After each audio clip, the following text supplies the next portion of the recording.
On est arrivé à l'aéroport de Wudang. On est resté une journée dans cette montagne magique et franchement, on a l'impression d'être parti une semaine en vacances. Direction Chengdu pour aller voir ces pandas géants. C'est parti, go! Ça travaille. Ça travaille. Bye! Nous voici arrivés. Une petite sieste dans l'avion, n'est-ce pas Anthony? Une belle petite sieste, hein? Anthony se réveille, tu te réveilles quoi? Tu fais 2-3 heures la nuit pour faire uploader ses chargements. Tous les efforts qu'on fait pour vous. On est sur un vol de connexion pour aller à Chengdu. Et en Chine par contre, quand on va sur un vol de connexion, malgré qu'on soit dans le même pays, il faut rechecker les bagages. Donc pour nous, déjà ça met un temps fou ici, c'est compliqué, rien se négocie. Donc juste pour un vol de connexion.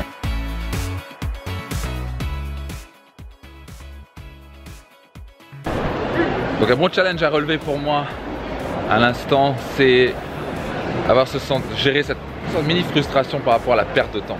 Donc je dois un petit peu travailler là-dessus. Mais c'est cool, c'est rien de méchant, c'est pas une grosse frustration, mais c'est tout petite. Donc voilà, toujours quelque chose à travailler. 3 restaurants fermés à la suite.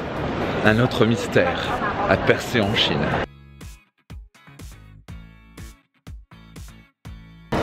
On a 1 heure d'attente en plus. On passe vraiment notre journée dans l'aéroport là. On est excités comme tout. Alors c'est parti, j'en profite pour répondre à vos questions. Pour la première question qui est venue de Sébastien, j'ai des questions ici. J'ai 2 questions pour toi. Comment fais-tu pour garder le cap lorsque tu as des doutes et que le chemin est difficile? Et comment sais-tu que tu es sur le bon chemin ou qu'il est temps d'en changer? Donc, ma réponse à cela, Sébastien, ou à vous qui écoutez, c'est très simple. Numéro 1, si j'ai un pourquoi extrêmement puissant, je vais continuer. Mais surtout, j'ai une philosophie et je sais comment le cerveau marche. Ça fait plus de 15 ans, ça fait peut-être 20 ans que je l'étudie. Et en fait, j'ai compris quelque chose de très important. Le cerveau cherche à éviter la douleur avant tout. Donc souvent, les gens sont focalisés sur leur objectif et ça c'est très bien. Mais la plus grande motivation humaine, écoutez bien ça, c'est d'éviter la douleur. Donc ce que je me rappelle à chaque fois, quand ça devient un petit peu difficile, je me dis, quelles sont les conséquences si j'arrête maintenant? Est-ce que je vais le regretter? Est-ce que je vais m'en vouloir? Qu'est-ce qui va se passer si j'abandonne? Et en quelque sorte cette douleur que je peux imaginer à l'instant T, de me dire si j'arrête. Donc je me focalise plus sur les conséquences négatives que la possibilité d'avoir les choses.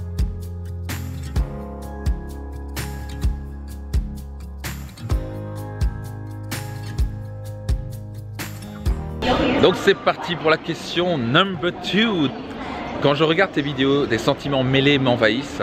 C'est un mélange de motivation et d'inspiration positif et une sorte d'impatience et de jalousie, le côté négatif. Je sais qu'on a ce qu'on mérite et qu'il faut travailler ardemment, mais je t'envie. Il me tarde d'avoir la liberté de vivre en étant maître de mon temps. As-tu un conseil pour accepter ces sentiments négatifs en te remerciant vivement? Très bonne question Vincent. Donc si tu veux, très important. Donc ça c'est merveilleux. Si tu as une sorte d'inspiration, c'est connu, c'est genre on va dire d'émotions mixées. Parfois on peut aimer quelqu'un et la détester en même temps. C'est la complexité de l'humain. L'émotion, c'est ce qui nous apporte notre qualité de vie. Tu te sens bien, quelles que soient les situations extérieures, ta vie est merveilleuse. Donc une chose que je veux t'inviter à faire, c'est déjà te focaliser sur les choses positives. Donc la première chose que tu veux éviter de faire, c'est de te comparer. Parce que tu n'es ni meilleur que moi, ni inférieur à moi.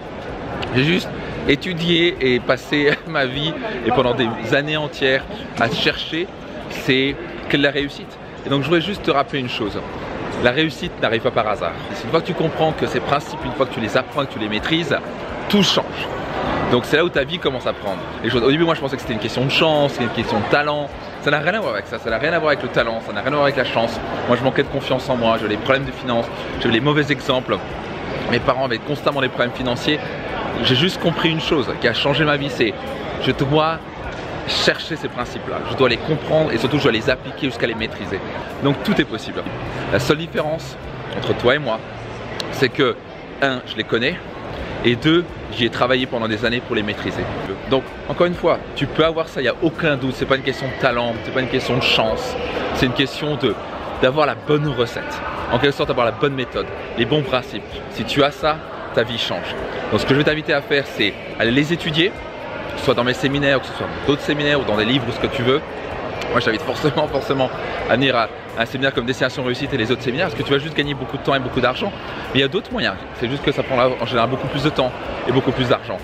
Donc la grande clé, c'est apprendre ces principes et les pratiquer jusqu'à les maîtriser. Donc j'espère que ça t'aide. Et comme ça, juste ce sentiment-là, je te dire, je dois juste apprendre, j'en suis capable, je vais le faire, je vais apprendre les choses et je sais que j'aurai la vie que je veux. Donc j'espère que ce message t'inspire et je vais juste t'encourager à aller vraiment chercher ces principes de réussite le plus vite possible. Une fois que tu as ça, ta vie change pour toujours et tu pourras vraiment créer la vie que tu mérites et que tu désires.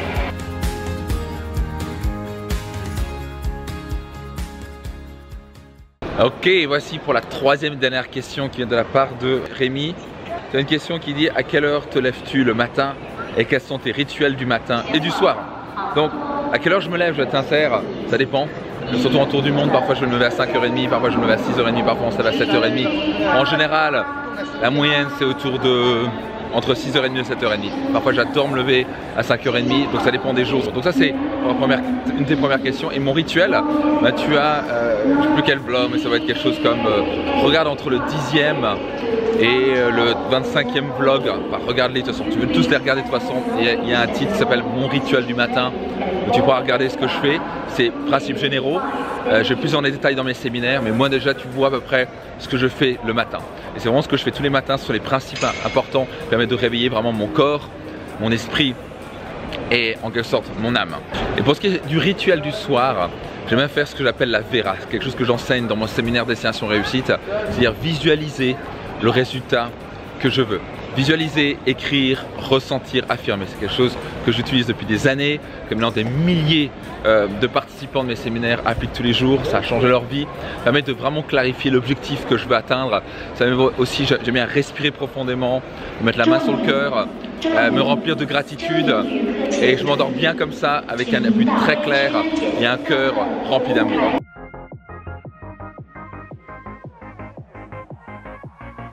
L'avion recule enfin et nous partons enfin pour Chengdu.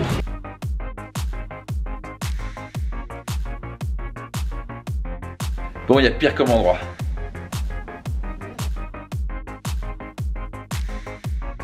Bon, après cette longue journée dans les aéroports, on a passé combien de temps dans les aéroports?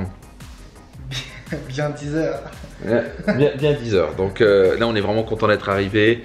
On est en train de finaliser les derniers uploads. T'en es où là? C'est quelle journée ça? Quel vlog? Ça c'est des 46. Pour les première partie. Et puis moi il y avait encore 43 qui manquaient un petit peu. Je vais commencer 45 aujourd'hui. Enfin il y a la moitié qui est uploadée. Donc on y arrive, on a un peu de retard, mais on va rattraper ce retard. Quoi qu'il arrive, si vous avez aimé cette vidéo, partagez-la autour de vous. Abonnez si ce n'est pas encore fait. Et puis demain, comme d'habitude, on vous prépare une journée hors du commun. On ne sait pas vraiment ce qui va se passer demain, mais ça risque de bien se passer, pas vrai? Ouais, une belle visite en tout cas. Une belle visite avec toujours une clé au rendez-vous. Donc on vous dit tous ensemble au revoir. Bonne nuit. Bonne nuit ou bonne journée, ça dépend où ils sont. On vous dit à demain.